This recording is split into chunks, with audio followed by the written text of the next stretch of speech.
Todo comenzó con un reflejo. Iba solo por la ruta, cuando lo vi parado en medio del carril. Un hombre alto, inmóvil, con sombrero negro. Pero solo lo vi en el retrovisor. Nunca de frente. Cuando frené, ya no estaba. Esa misma noche, 2 autos volcaron en ese mismo tramo, y nadie pudo explicar por qué. Buenas noches, Nico. Me llamo Mauro, tengo 37 años y trabajo como repartidor en rutas del norte argentino. Hago turnos largos, muchas veces de noche, y siempre escucho tu canal en los trayectos más pesados. Nunca me interesaron las leyendas. Siempre fui de los que buscan lógica en todo. Pero lo que me pasó hace unos meses cambió eso por completo. Desde esa noche, cada vez que subo al auto, reviso los espejos más de lo necesario. No por precaución, sino porque siento que en algún momento él va a volver a aparecer. El hombre del sombrero negro. Era una madrugada fría, con el cielo cubierto y la ruta casi vacía. Venía bajando por la Ruta 9, cerca de Tucumán, después de una entrega nocturna. Llevaba más de 4 horas manejando sin parar. La única luz venía de mis faros y del brillo opaco del tablero. Tenía los ojos pesados, pero no lo suficiente como para dormirme. Lo recuerdo bien porque justo antes de verlo, me había servido un mate caliente que me había preparado en un termo viejo. Los costados del camino estaban cubiertos de niebla baja, esa que se arrastra como si buscara meterse en la cabina. Puse música, bajita, para no dormir. Pero algo me hizo mirar el retrovisor interior. Fue solo un segundo, un instante. Pero lo vi. Un hombre parado en mitad de la ruta, alto, con un traje oscuro y un sombrero negro de ala ancha. Estaba de espaldas. Y lo raro es que no lo vi pasar por los faros. Solo apareció reflejado, como si ya estuviera ahí desde antes. Giré la cabeza para verlo directamente, y no había nadie. Ni un alma. Solo el camino vacío, recto, demasiado silencioso. Al principio pensé que era un reflejo, una ilusión por el cansancio. Pero algo me incomodaba. Esa figura no era una sombra cualquiera. Se quedaba fija. Estaba demasiado clara, demasiado presente para ser un simple error visual. Pasaron unos minutos y volví a mirar el retrovisor. Nada. Pero sentía que alguien me observaba, como si tuviera los ojos clavados en la nuca. No quise detenerme. Aceleré un poco y prendí la radio. La estática se metía entre canciones, como si algo la interrumpiera. En la banquina, a lo lejos, empecé a notar cruces blancas clavadas cada pocos kilómetros. Todas viejas, descuidadas, como si nadie las visitara hace años. A los días, en una charla con otros choferes en un parador, uno contó algo que me hizo helar la sangre. Dijo que una vez, antes de que su camión se despistara sin razón, vio a un hombre de sombrero parado en la ruta, reflejado en el retrovisor. Otro, al escucharlo, palideció y dijo lo mismo. Y después un tercero. Todos lo habían visto, segundos antes de un accidente, pero ninguno lo había visto de frente, solo en los espejos, y ninguno logró captarlo con el celular o la dashcam, como si él supiera dónde lo están mirando, como si jugara con eso. Después de esa charla, algo cambió en mí. Empecé a obsesionarme con los retrovisores. No podía dejar de mirarlos cada pocos minutos. En algunos tramos, los cubría con una tela o los apuntaba hacia abajo.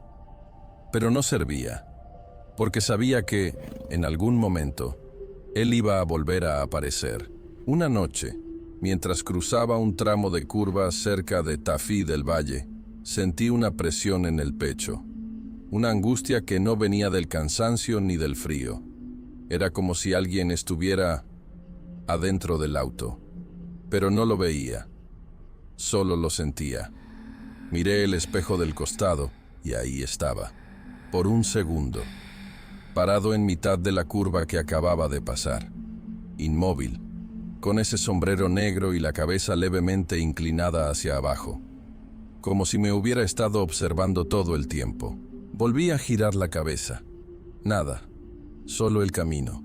Pero en ese instante, perdí el control del volante. El auto derrapó. Por poco no terminé en el barranco. Logré frenar a tiempo, respirando como si me faltara el aire. Cuando bajé para revisar, noté algo más. Una figura tallada en el barro seco del baúl trasero. Una especie de símbolo. No lo toqué. Solo lo miré unos segundos y me fui. Más tarde, buscando en internet, encontré una leyenda mexicana. El Charro Negro. Un hombre elegante, con sombrero, que aparece en los caminos antes de la desgracia. Algunos dicen que es un aviso. Otros, que viene a llevarse a los que están solos. No podía dejar de pensar en ese nombre, el Charro Negro. Leí relatos de todo tipo. Algunos decían que si lo miras directo a los ojos, ya no podés volver atrás.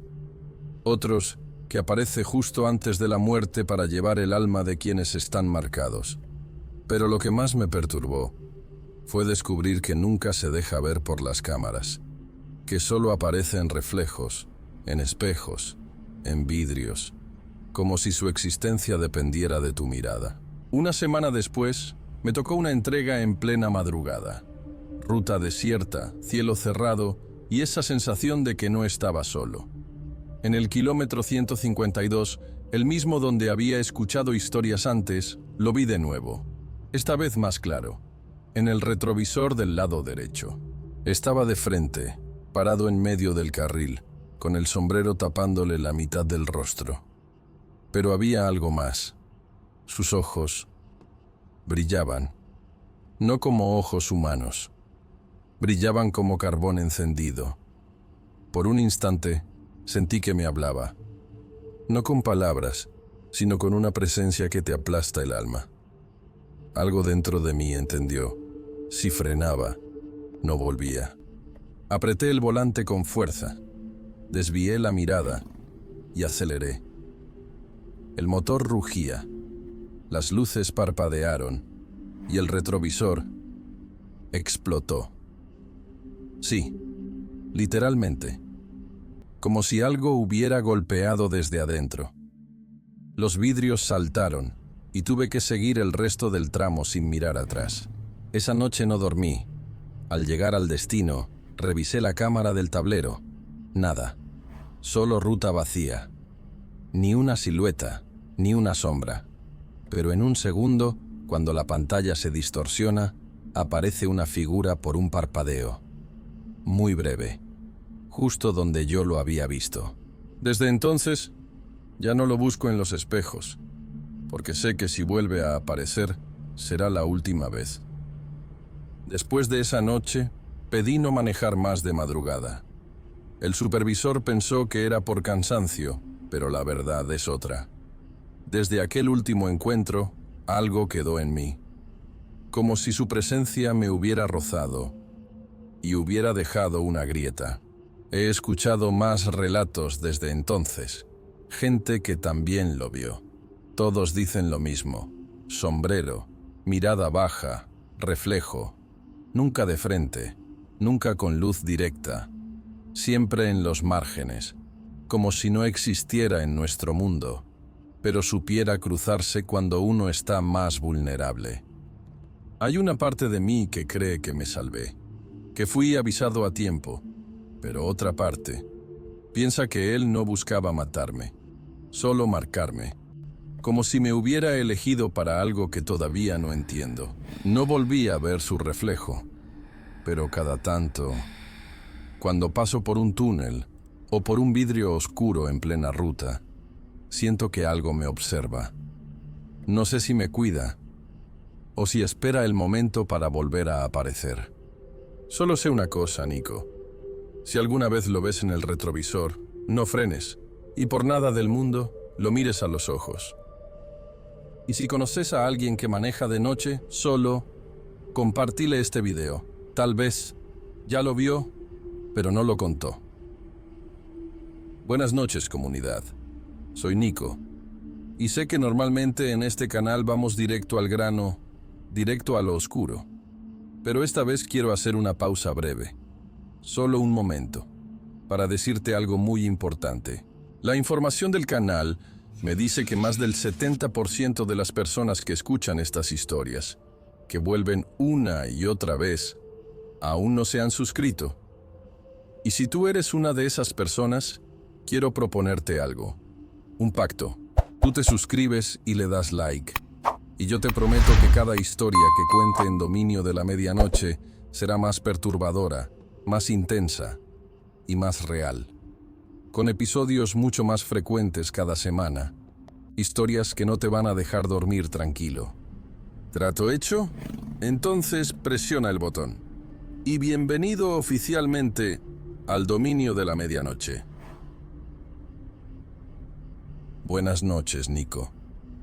Nunca pensé que iba a escribirte, pero lo que me pasó no me deja en paz. Me llamo Elías, tengo 45 años y trabajo en una empresa de auxilio mecánico en la provincia de Mendoza. Llevo más de 20 años haciendo esto. Manejo grúas, remolques, a veces camiones pesados. Mi turno es el nocturno, y ya estoy acostumbrado a lo raro. Accidentes en medio de la nada, gritos, rutas mojadas, gente desesperada al costado del camino. He visto cuerpos, sangre, llanto, y pensé que ya nada podía afectarme. Pero me equivoqué. La primera vez que me ofrecieron manejar ese remolque, dije que sí sin pensarlo. Era solo un camión más, uno de tantos. Eso creí, pero apenas abrí la puerta, sentí el olor. No era a motor, ni a grasa, ni a nada que pudiera explicar. Era otra cosa. Un aroma espeso, como a tierra podrida, como a flores marchitas, como a muerte. Desde entonces, no volví a dormir igual, porque cada vez que cierro los ojos, no sueño con rutas, sueño con tumbas, y no sé si fue mi mente, o si algo de lo que ese remolque cargó todavía sigue ahí. El remolque en cuestión estaba siempre estacionado en el fondo del depósito, al lado de los vehículos sin uso. Era un modelo viejo, color gris sucio, con una lona rasgada que colgaba por un costado. Nadie lo quería usar. Decían que traía mala suerte, que los que lo manejaban terminaban renunciando o enfermándose. Yo no creía en eso. Pensaba que eran exageraciones, supersticiones de gente cansada. Pero algo tenía. A simple vista, era un camión más. Pero si te acercabas, el aire a su alrededor cambiaba. Era más frío, más denso, y ese olor no venía del motor ni del tanque. Era como si saliera del metal mismo. No fuerte, pero persistente. Como un perfume antiguo que se pega a la ropa. Una noche, uno de los muchachos del turno anterior lo dejó justo frente al portón, como si no quisiera volver a guardarlo. Me tocó a mí usarlo. Tenía que hacer un traslado largo, más de 100 kilómetros por ruta abierta. Cuando me subí por primera vez, sentí un mareo leve, una especie de náusea, como si el cuerpo reaccionara antes que la mente. Y fue ahí donde empezó todo, porque ese camión no estaba vacío, nunca lo estuvo. El trayecto debía ser simple: levantar un auto varado y llevarlo hasta un taller en San Martín. Pero apenas salí del depósito, empecé a notar cosas raras. El olor dentro de la cabina se intensificó. No era constante. Venía en oleadas, como si algo lo empujara desde el fondo del camión. Abrí las ventanas, encendí el aire, revisé si había restos de comida, animales muertos, lo que sea. Nada. Pasando los primeros 30 kilómetros, sentí que el asiento vibraba levemente. Pensé que era el camino. Pero no. Era algo distinto, como un temblor que venía de adentro del chasis. Me detuve, bajé con la linterna, revisé todo. No había ningún problema mecánico. Esa noche dormí en la cabina, a un costado de la ruta, y ahí llegaron los sueños. Estaba en un campo abierto, de noche. Frente a mí, había varias fosas recién cavadas. Pude ver cuerpos envueltos en bolsas negras. Y detrás de ellos, el remolque, abierto, como si los hubiera descargado. Me desperté empapado en sudor, con un grito ahogado en la garganta. No era un simple mal sueño. Lo sentí como una advertencia, como si ese camión estuviera recordando algo que había vivido o que había transportado, algo que quería mostrarme. Después de esa noche, algo en mí cambió. Empecé a tener pequeñas pérdidas de tiempo. Recorría tramos de ruta sin recordar cómo había llegado de un punto a otro. Sentía que alguien respiraba detrás de mí, en la cabina vacía. Una noche, incluso, vi por el retrovisor una silueta sentada en el asiento del acompañante. Giré la cabeza de inmediato, pero no había nadie. Solo el cinturón abrochado, como si alguien invisible viajara conmigo. Empecé a evitar usar ese remolque, pero el supervisor insistía. «Es el único que queda, Elías. Dale, vos no sos supersticioso». Me obligaban a tomarlo, y cada vez que lo hacía, el olor era más fuerte. Me seguía pegando en la ropa, en el pelo. Mi esposa decía que olía raro, como a descomposición, pero no había manera de explicárselo. Los sueños se volvieron más densos.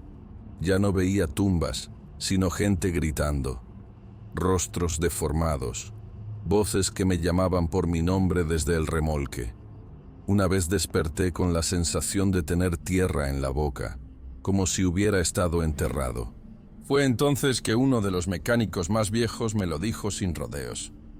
«Ese camión no está bien, lo usaron una vez, hace años, para mover los cuerpos de un tiroteo en un galpón abandonado. Fue una masacre. Nunca lo limpiaron del todo, y desde entonces nadie lo quiere». No sabía si creerle, pero el camión sí parecía recordar. Y lo que fuera que había dentro, no estaba quieto, estaba esperando, y yo lo estaba llevando. Una madrugada, camino a un depósito judicial, todo se descontroló. Iba solo, como siempre, pero esa vez el ambiente estaba más pesado que nunca. Ni bien salí del pueblo, el aire en la cabina se volvió irrespirable. Cerré las ventanas, activé la ventilación, nada funcionaba. El olor era tan fuerte que me daban arcadas. Pero lo peor no era el olor, era la sensación, como si el camión estuviera lleno. Empecé a escuchar golpes, sordos, como si vinieran desde la caja trasera. Frené en seco al costado de la ruta. Bajé con la linterna, rodeé el remolque. No había nada raro, pero el metal vibraba, como si adentro algo se moviera. Subí rápido, con el corazón desbocado. Quise encender el motor, pero las luces se apagaron de golpe. La radio se prendió sola y empezó a emitir una grabación vieja, con estática de fondo. Entre los ruidos, escuché claramente gritos y disparos, gritos desgarradores, voces pidiendo ayuda. Me tapé los oídos, pero seguía escuchándolo todo. El vidrio del parabrisas se empañó sin razón, y del lado de adentro, alguien escribió con el dedo una palabra: «Ayúdame». Salí corriendo. Dejé el camión encendido, luces bajas, radio sonando sola. Llamé a la base y les dije que había tenido un ataque de pánico. No podía decir la verdad. ¿Quién me iba a creer? Al día siguiente, el supervisor me dijo que encontraron el remolque con las puertas traseras abiertas y marcas de barro adentro, como si alguien hubiera entrado caminando. Esa fue la última vez que lo manejé, porque entendí algo que no quería aceptar. Ese camión no transportaba solo chatarra o vehículos dañados, cargaba otra cosa: memoria, dolor, presencias que no querían ser olvidadas, Después de esa noche, pedí el cambio de turno. Ya no salgo más de noche. Y si el remolque gris está asignado a alguien, me alejo. Nadie lo quiere, pero tampoco lo retiran. Está ahí, en el fondo del depósito, como si esperara algo, o a alguien. He visto a nuevos empleados subirse sin saber la historia. La mayoría no vuelve a usarlo. Otros no dicen nada, pero se les nota en la cara que algo sintieron. A mí me sigue persiguiendo. Todavía huelo ese aroma a muerte en mi ropa. Y cada tanto, en sueños, escucho esa grabación distorsionada. Gritos, disparos. La palabra «ayúdame» escrita en la neblina de una ventana. Intenté racionalizarlo, pero no hay lógica que alcance cuando lo que viste, lo que sentiste, te sigue hasta tu casa, hasta tu cama. Ese remolque no debería estar ahí, no debería estar en ningún lugar, y sin embargo, nadie se atreve a tocarlo, como si todos supieran sin decirlo que lo que lleva adentro todavía no terminó su viaje. Si esta historia te dejó con un olor que no podés explicar, deja tu like y suscríbete al canal. Y si conoces a alguien que trabaja de noche, solo, entre máquinas y silencio, compártile este video. Tal vez ya lo sintió. Todo comenzó con un zumbido. Una interferencia mínima en la radio, justo después del kilómetro 58. Pensé que era estática, hasta que escuché un grito. Después una voz. Alguien lloraba, rezaba, pedía ayuda. No había música, ni locutores. Solo eso. Desde entonces, cada vez que paso por ahí, la radio se sintoniza sola. Siempre en la misma frecuencia. Buenas noches, Nico. Me llamo Julián. Tengo 41 años y soy conductor de larga distancia hace casi 2 décadas. Siempre preferí manejar de noche, cuando hay menos tráfico y el aire es más tranquilo. Soy de los que lleva la radio prendida todo el tiempo. Y siempre cuando arranco un viaje largo, pongo tus historias en el canal Dominio de la Medianoche. Ya son parte de mi rutina. Me ayudan a mantenerme alerta. Me acompaña, me mantiene despierto. Me ayuda a sentir que hay alguien más ahí afuera, escuchando conmigo. Pero hace un par de meses, en uno de esos viajes, la radio empezó a comportarse de forma rara.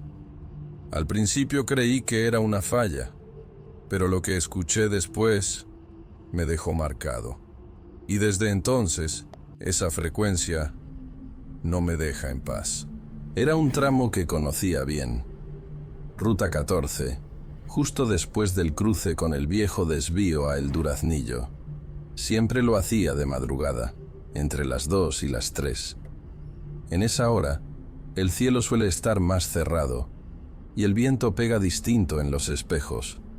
No hay autos, no hay luces, solo la línea blanca frente a mí y los relatos de Dominio de la Medianoche acompañándome desde el estéreo.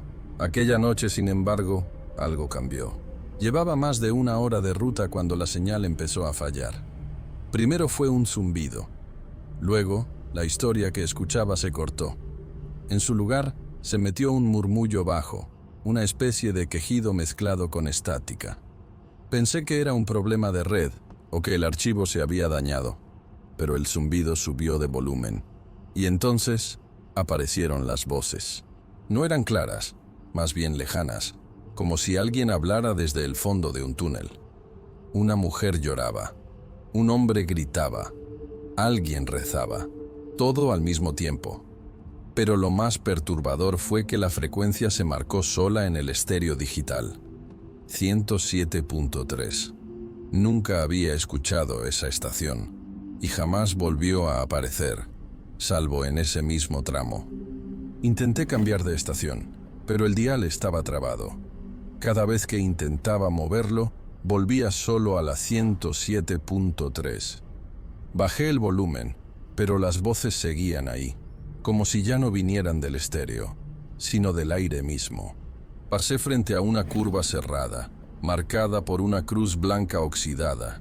Y fue ahí donde escuché algo distinto. Una frase, una sola, entre todo ese caos. No me quiero morir acá. Era una voz de hombre, entrecortada, como si hablara con las últimas fuerzas. Me heló la sangre, porque esa curva fue donde años atrás hubo un incendio masivo. Un micro con más de 30 personas se prendió fuego. Algunos lograron salir, otros no. Nunca lo había relacionado con nada sobrenatural.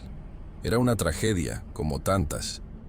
Pero esa noche, en ese tramo, sentí que los muertos todavía estaban ahí. Pasé el kilómetro 58. La señal se cortó. La radio volvió a la normalidad como si nada. El estéreo mostró otra vez el archivo del canal. El motor sonaba estable. El cielo seguía oscuro. Pero yo ya no era el mismo. Algo en esa frecuencia, en esas voces, se me había metido adentro. Y lo peor es que, en el fondo, quería volver a escucharla. A la semana siguiente, volví a pasar por el mismo tramo. No dije nada a nadie, pero algo dentro de mí quería comprobar si todo había sido real o una mezcla de cansancio y sugestión. Preparé el viaje como siempre, puse los relatos del canal y salí cerca de la 1 de la mañana. A las 2:15 ya estaba entrando en la zona del incendio. Y entonces volvió. Sin tocar nada, la radio cambió sola. Otra vez, 107.3. Esta vez, sin zumbido previo. Las voces eran más claras.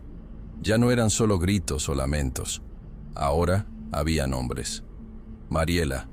Abrí la puerta. Julián. Me está quemando todo. Diosito. Sácanos de acá. Escuchar mi propio nombre ahí me paralizó. Frené el camión al costado. Apagué el estéreo. Pero la radio seguía encendida. Sin luces. Sin energía. Y las voces seguían hablando. Empecé a temblar. Afuera, la niebla cubría todo. No había señal en el celular, ni autos a la vista. Solo esa frecuencia, repitiendo oraciones, gritos, despedidas. Como si el aire en ese lugar estuviera atrapado en la misma noche del incendio. Y entonces se escuchó algo más. Una voz suave, casi apagada. Gracias por no olvidarnos. La señal se cortó justo después. No pude seguir.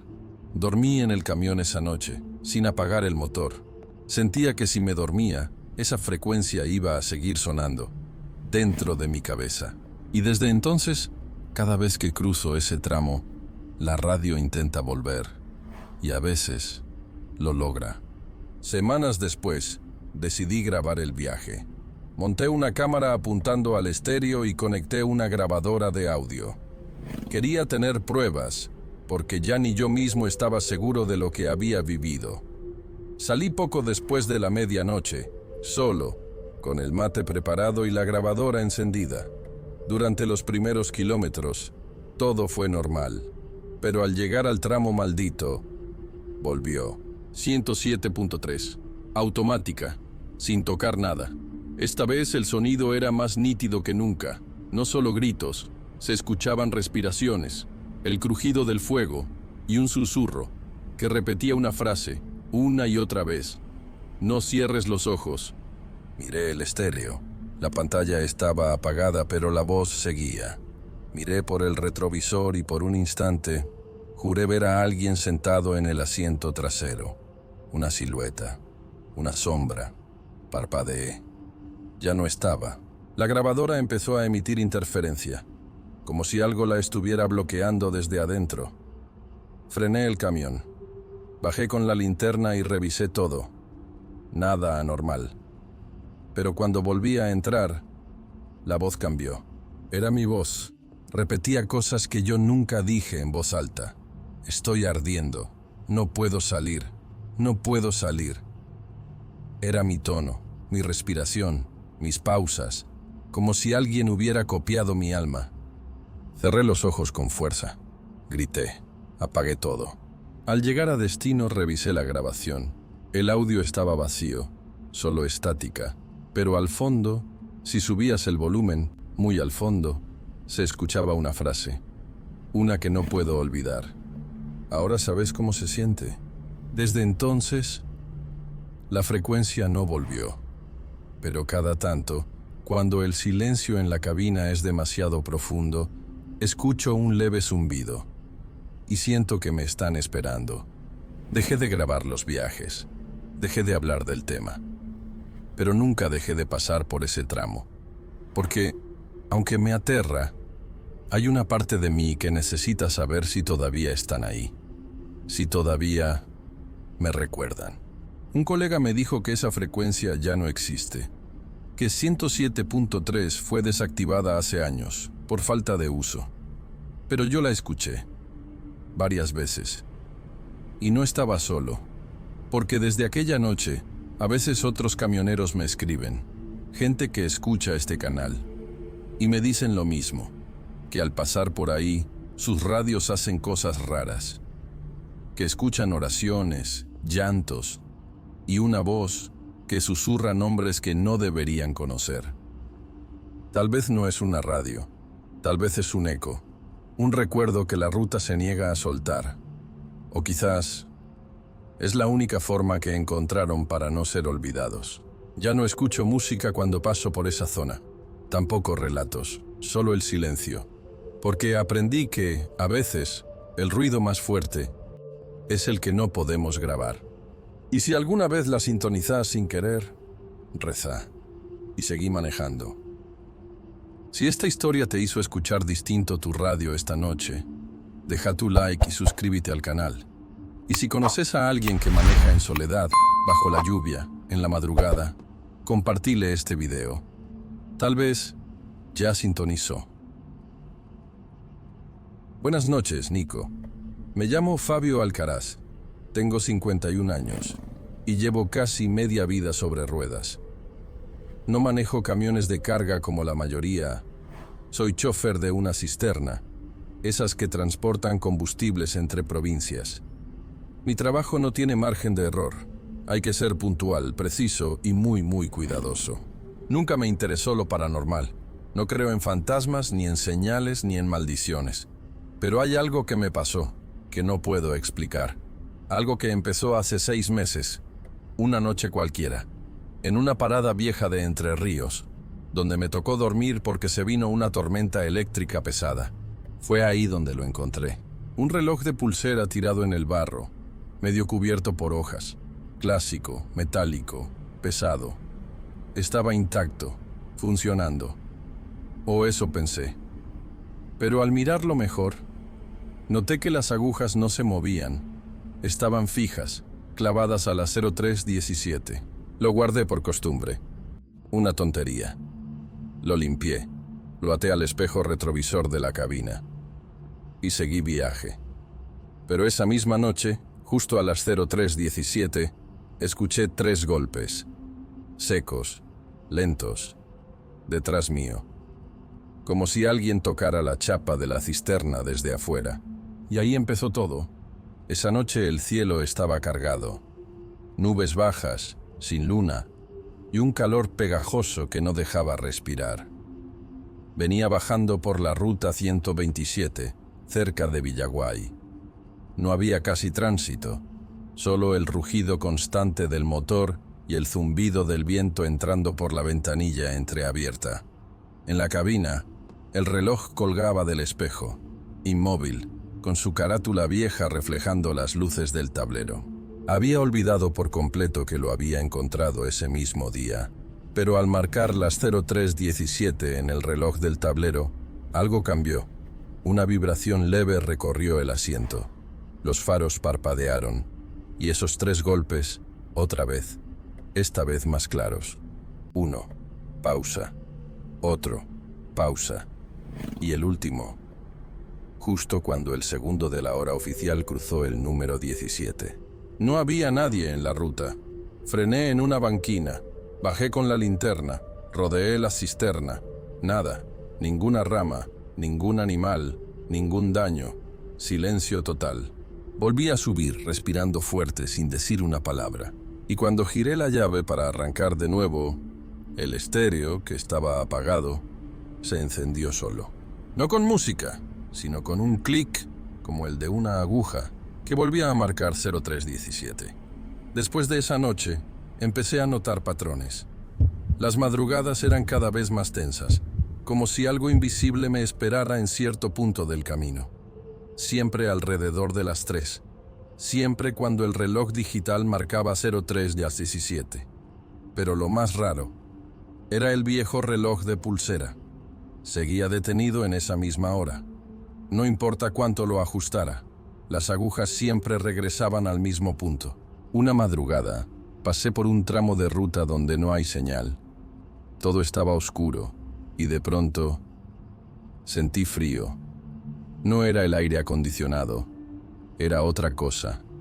Un frío seco que entraba por los poros. Miré el retrovisor y por un instante juré ver una silueta detrás del tanque de la cisterna. Bajé, otra vez con la linterna. Nada. Pero al volver a subir, el reloj digital de la cabina estaba apagado y el viejo reloj marcaba un segundo menos. No entendí qué significaba, solo lo anoté mentalmente. La noche siguiente, exactamente a las 03:17, volvió a pasar. 3 golpes. Pero esta vez vinieron desde adentro de la caja de herramientas. Cuando la abrí, todo estaba en orden. Pero el reloj había girado solo. Estaba boca abajo, como si alguien lo hubiera tocado. Y ahí empecé a pensar que ese reloj no solo marcaba una hora, marcaba un momento que no quería ser olvidado. Empezó a pasar todas las noches. A las 03:17 exactas, siempre 3 golpes, nunca en el mismo lugar. A veces en la puerta del copiloto, a veces en el techo, una vez en la parte interna del parabrisas, pero nunca había nadie, solo el reloj, marcando la misma hora, o peor, retrocediendo. Una noche marcó 03:16, la siguiente 03:15, como si el tiempo se estuviera deshaciendo en dirección contraria. Empecé a dormir mal, a soñar con rutas vacías y relojes rotos. En uno de esos sueños vi un accidente. Un camión cisterna volcado, fuego, gritos. Me desperté empapado en sudor, con el sonido de un reloj tic-tac retumbando en los oídos. Lo más extraño, tenía tierra bajo las uñas, como si hubiera estado escarbando algo. Busqué en foros de camioneros. Nadie hablaba de eso. Pero un tal Paco Rutas, me escribió en privado. Me preguntó si el reloj era de pulsera, metálico, con números romanos. Le dije que sí. Me respondió con solo una frase: ese reloj ya se cobró una vida. No lo uses más. Le pedí que me explicara, pero nunca volvió a responder. Su cuenta desapareció. Desde entonces, empecé a tener miedo de dormir. A veces sentía que, si me quedaba dormido a las 03:17, no iba a despertar. Como si algo estuviera esperando que cierre los ojos, para tomar mi lugar, o llevarme al lugar donde ese reloj se detuvo por primera vez. No pude más. Decidí investigar de dónde venía el reloj. Volví a la estación abandonada donde lo había encontrado. Pregunté en un taller cercano a unos viejos mecánicos que todavía recordaban lo que pasó ahí. Al principio se hicieron los distraídos, pero uno, el más callado, me miró fijo y dijo: ese reloj lo llevaba puesto un chofer que murió quemado en esa curva hace como 10 años. Nunca encontraron el cuerpo entero, solo eso, y el reloj intacto. Le pregunté la hora en que ocurrió. Las 3:17, respondió sin dudar. Me quedé helado. Era imposible que supiera. Pero lo dijo con una seguridad que me quebró. Esa noche no dormí. Me estacioné en un descampado, lejos de todo. Apagué el motor. Me senté en la oscuridad con el reloj en la mano. Lo observé, las agujas quietas, el segundero muerto, pero mi corazón latía como si todo se estuviera acelerando. A las 03:17 en punto, no hubo golpes. Hubo un susurro. Desde dentro del camión, desde la parte baja de la cabina, una voz que no era la mía. No hablaba, pero estaba ahí, respirando, observando. Sentí que si me movía, algo iba a tocarme. Entonces el reloj vibró, un movimiento seco, como un pulso, y por primera vez, las agujas se movieron, no hacia adelante, sino hacia atrás. Un segundo, y otro, y otro. Lo arrojé por la ventana, desesperado. Salí a la ruta y vomité del susto. Pero al volver al camión, el reloj estaba en el asiento del copiloto, limpio, intacto, y marcando otra vez, 03:17. Desde esa noche, ya no lo toco. El reloj sigue ahí, colgado del espejo. Nunca más intenté quitarlo, porque siento que, de alguna forma, ya no me pertenece. O peor, que yo ya le pertenezco a él. Conduzco menos ahora. Solo rutas cortas. Evito la madrugada. Y cuando no puedo evitarla, a las 03:17 freno. Apago todo. Me quedo en silencio, esperando. Porque aprendí que hay objetos que no se dañan en un accidente. Porque no pertenecen al mundo de los vivos. Quedan como testigos. Como anclas de algo que todavía no terminó. A veces, al despertar, el reloj marca 03:16 y al día siguiente, 03:15. Va contando hacia atrás. No cada noche, pero sí lentamente. Como si algo se estuviera acercando. Como si el momento de repetir esa muerte estuviera a punto de llegar. No sé qué va a pasar cuando llegue a 0. No sé si ese número existe para ese reloj, pero cuando lo marque, yo ya no voy a estar acá para contarlo. Si esta historia te dejó pensando en qué hora marca tu reloj esta noche, deja tu like y suscríbete al canal. Y si conoces a alguien que todavía lleva un reloj viejo consigo, compártile este video. Tal vez ya empezó a contar.